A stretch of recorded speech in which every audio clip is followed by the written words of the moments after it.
अस्सलाम वालेकुम dear viewers, मैं हूं Waheed Wazir. Welcome to my YouTube channel. तो इस वीडियो में हम डिस्कस करने वाले हैं माइटोकॉन्ड्रिया। तो पहले हम लेते हैं एटिमोलॉजी को। एटिमोलॉजी का मतलब ये है कि ये जो टर्म है माइटोकॉन्ड्रिया, ये कहाँ से आया है और इसका मतलब क्या है। तो ये जो टर्म है माइटोकॉन्ड्रिया, ये डिराइव्ड हुआ है टू ग्रीक वर्ड से। माइटो जो है ये डिराइव्ड हुआ है माइटोस से, जिसका मतलब है थ्रेड, और कॉन्ड्रिया जो है ये डिराइव्ड हुआ है कॉन्ड्रियन से, जिसका मतलब है ग्रेन्यूल। डिस्कवरी की बात करते हैं। माइटोकॉन्ड्रिया को 1857 में एल्बर्ट वॉन कॉलिकर ने डिस्कवर किया था। कहां पर? इंसेक्ट के मसल सेल्स में। लेकिन एल्बर्ट ने माइटोकॉन्ड्रिया के लिए कोई स्पेसिफिक नेम यूज नहीं किया था। फिर 1886 में रिचर्ड एल्टमन ने माइटोकॉन्ड्रिया को फर्दर स्टडी किया और माइटोकॉन्ड्रिया को बायोब्लास्ट का नाम दिया। फिर 1898 में कार्ल बेंडा ने माइटोकॉन्ड्रिया को फर्दर स्टडी किया और माइटोकॉन्ड्रिया को माइटोकॉन्ड्रिया का नाम दिया, क्योंकि कार्ल बेंडा जब माइटोकॉन्ड्रिया को स्टडी कर रहा था तो माइटोकॉन्ड्रिया कभी थ्रेड लाइक दिखाई दे रहा था और कभी ग्रेन्यूल लाइक दिखाई दे रहा था। इसलिए कार्ल बेंडा ने माइटोकॉन्ड्रिया का नाम दिया। ये माइटोकॉन्ड्रिया का डायग्राम है। जो माइटोकॉन्ड्रिया होती है वो टू मेम्ब्रेन पर मुश्तमिल होती है। ये जो ग्रीन कलर से मैंने शो किया है ये आउटर मेम्ब्रेन है, और ये जो रेड कलर से मैंने शो किया है ये इनर मेम्ब्रेन है। जो आउटर मेम्ब्रेन होती है वो स्मूथ होती है, और ये जो इनर मेम्ब्रेन होती है ये अंदर की तरफ फोल्डेड होती है। यहां पर आप लोग देख सकते हैं। ये जो स्पेस है आउटर मेम्ब्रेन और इनर मेम्ब्रेन के दरमियान, इसको इंटर मेम्ब्रेन स्पेस कहा जाता है। अब यहां पर ये नोट कर ले, हर सिंगल फोल्डेड पार्ट को क्रिस्टा कहा जाता है, और इन सब फोल्डेड पार्ट्स को कलेक्टिवली क्रिस्टी कहा जाता है। क्रिस्टा सिंगुलर है, क्रिस्टी प्लूरल है।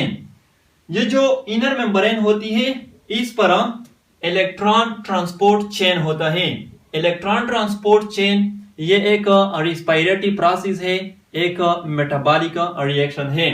तो ये जो क्रिस्टी है ये इलेक्ट्रॉन ट्रांसपोर्ट चेन के लिए सरफेस एरिया को इंक्रीज करते हैं। यानी ये जो इनर मेम्ब्रेन होती है ये इसलिए फोल्डेड होती है कि ये इलेक्ट्रॉन ट्रांसपोर्ट चेन के लिए सरफेस एरिया को इंक्रीज करती है।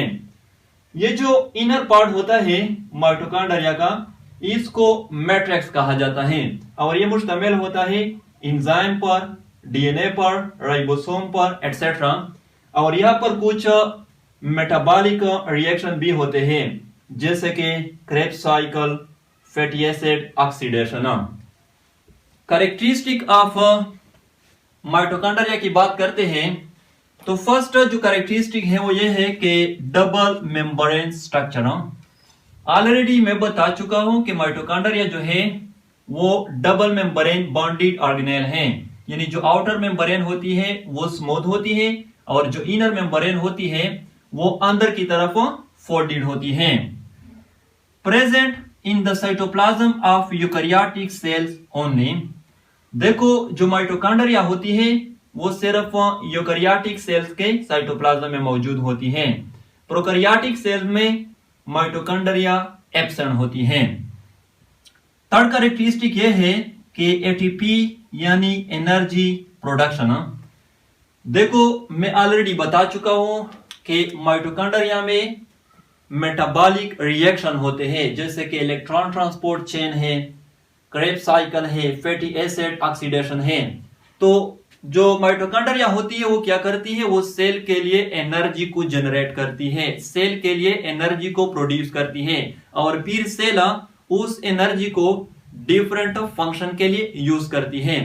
तो जो माइटोकॉन्ड्रिया होती है वो सेल के लिए एनर्जी को प्रोड्यूस करती है, इसलिए माइटोकॉन्ड्रिया को power house of the cell भी कहा जाता है। ये इंपॉर्टेंट एमसीक्यूज हैं। नेक्स्ट जो कैरेक्टरिस्टिक है वो ये है कि सेल्फ रिप्लिकेटिंग ऑर्गेनेल। देखो जो माइटोकॉन्ड्रिया होती है वो सेल्फ रिप्लिकेटिंग ऑर्गेनेल है। सेल्फ रिप्लिकेटिंग ऑर्गेनेल का मतलब यह है कि माइटोकॉन्ड्रिया अपने आप को रिप्लिकेट कर सकती है, अपने आप की मेनी कॉपीज बना सकती है, क्योंकि माइटोकॉन्ड्रिया के पास अपनी डीएनए भी है और राइबोसोम भी है। तो माइटोकॉन्ड्रिया जो है ये सेल्फ रिप्लिकेटिंग ऑर्गेनेल है। नेक्स्ट जो कैरेक्टरिस्टिक है वो ये है कि डायनेमिक इन नेचर। जो माइटोकॉन्ड्रिया होती है वो स्टैटिक नहीं होती, वो कॉन्स्टेंटली मोशन में होती है, डायनेमिक इन नेचर होती है और साथ साथ अपनी शेप को भी चेंज कर सकती है।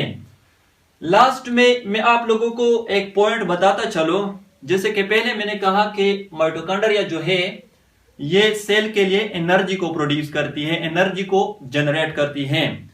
तो वो सेल जो मोर एक्टिव होते हैं, यानी जिसको ज्यादा एनर्जी की जरूरत होती है, उसमें माइटोकॉन्ड्रिया की जो तादाद होती है वो ज्यादा होती है। फॉर एग्जांपल जो लीवर सेल होते हैं वो मोर एक्टिव होते हैं, तो उसमें माइटोकॉन्ड्रिया की जो तादाद होती है वो 1000 से भी ज्यादा होती है।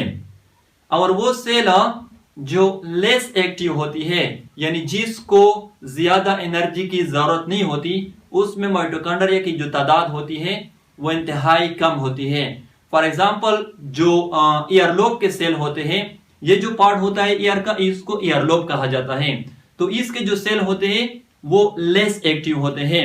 तो ईयरलोब के सेल में माइटोकॉन्ड्रिया की जो तादाद होती है वो इंतहाई कम होती है। तो ये थी माइटोकॉन्ड्रिया। आई होप आप लोगों को वीडियो अच्छी लगी होगी। Thank you.